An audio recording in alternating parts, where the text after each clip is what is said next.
Hello guys, আশা করি সবাই ভালো আছো। আমিও ভালো আছি। তোমরা কিভাবে ট্রেনিং রাউন্ডে আরাম দিয়ে এই বাসায় আনবা সম্পূর্ণ ভিডিও দেখাই দিব। দেখো, প্রথমে যে এটা স্প্রিন্ট করে নেবেন, তারপর এটা অনেক স্পিডে চলবে, তারপর নেক্সট এটা অনেক কমিয়ে দিবেন যাতে আরাম এদিকে আসে।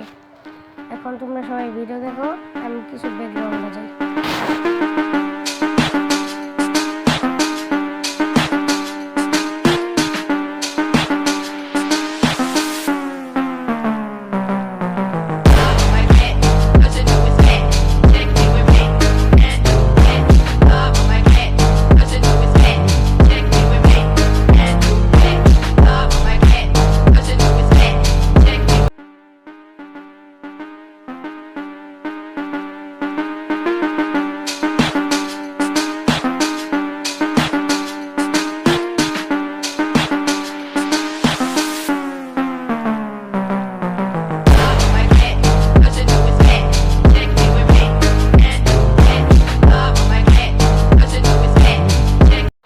অবশেষে গাইস আমাদের এই বাসায় এনে ফেলছি। তোমরা যারা যারা এই বাসায় আনবে সবাই কমেন্ট করবে, এবং ভিডিওটা ভালো লাগলে লাইক, কমেন্ট, শেয়ার এবং সাবস্ক্রাইব করে দেবে।